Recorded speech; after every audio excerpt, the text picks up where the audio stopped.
That's liberty!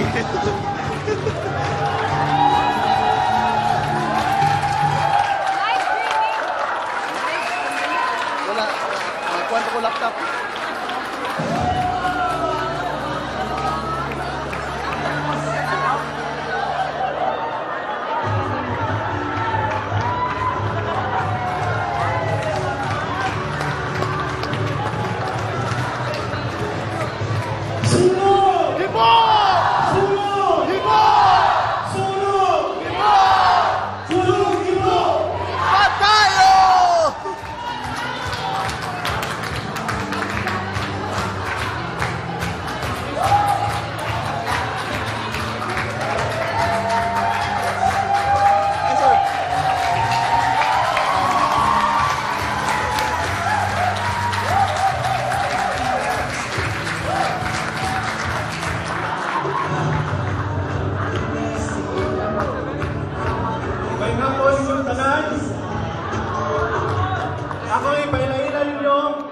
Kini ang atong bisita karon mo is a reserve colonel of the Philippine Air Force, a graduate of law from the University of the Philippines.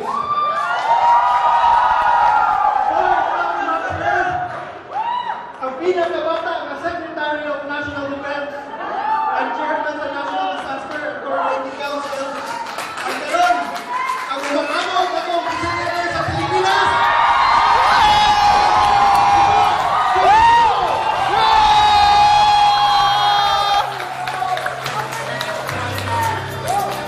Palikod! Sit down! Sit down! Palikuran! Palikuran! Mahangyo na ang tanan ng lingkod. Panglingkod! Lingkod! Lingkod! Lingkod! Wala na yung kurahan niya.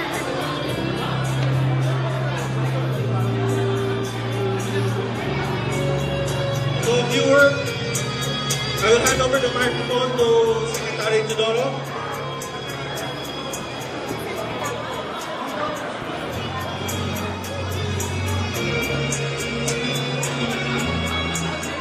Thank you very much, Ron.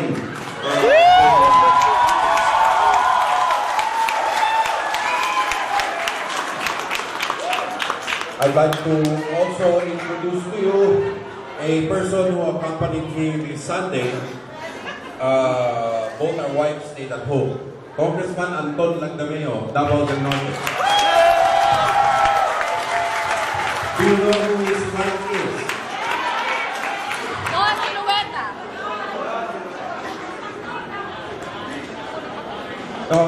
He has been accompanying us around, particularly in Mindanao and here in Cebu today, because our function today deals with Mindanao too in a way. I'd like to thank also Bobby for being here, Ida Carmen Campbell, Luigi Gisumbing, T.A. Felix Guanzon and his family, and to all those who support us and who are responsible for us. Thank you very much. Green Team Cebu! Green Team Cebu! The Green Team Cebu.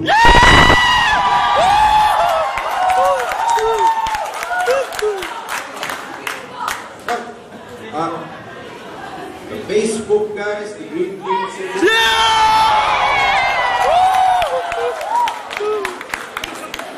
But today, I reiterate the message that I've been giving throughout. That this election, particularly today, it's a Sunday. It's about the future of the country. It's about working together. It's about doing things for the future. And I reiterate my stand once again, that this election campaign is going to be run by us on a positive note, without any negativism as much as possible, except to answer.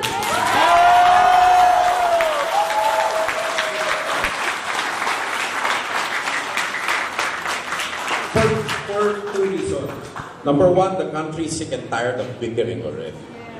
Yeah, we're at the bottom cellar dweller in terms of opportunities, long-term growth, and whatnot. So the country does not deserve it anymore.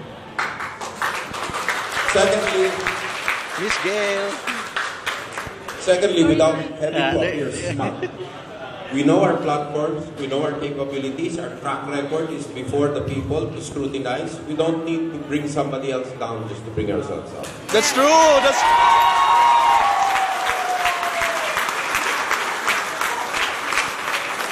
And the most crucial challenge is, after an election is won, a president will have to heal, get the country together to move forward. We can't start day one after an election still fighting, because then that will never stop. That will never stop. So, on that positive note, together with the other platforms or agenda items on our platform, particularly for Cebu, I reiterate once again the major infrastructure that we need. We're facing once again power shortages. As we know, we have to remedy that. Thirdly, this is a Sunday. I request a special prayer for our brothers, particularly farmers in Luzon, who reports having 50% of their rice crop is already damaged by El Nino, and probably in other areas of the country where El Nino will hit us. One more reason why we shouldn't fight, because people are going to go hungry if we don't get our act together and try to help them. So I'd like to acknowledge too Georgia Osmeña, our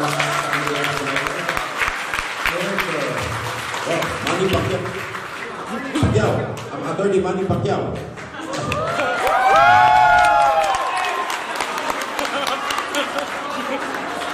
Cebu City Vice Mayor Picante, Bulacan. Then again, that special prayer goes for our farmers, as our food security is really necessary. So to all of you, very happy Sunday. Thanks for taking time out on your busy Sunday to be here today. You don't know what it does to give me a boost, particularly in when you grind, the slugging through the grind, trying to get elected, you want to get your message across. Vigorous, lively welcome from our beloved Cebuanos.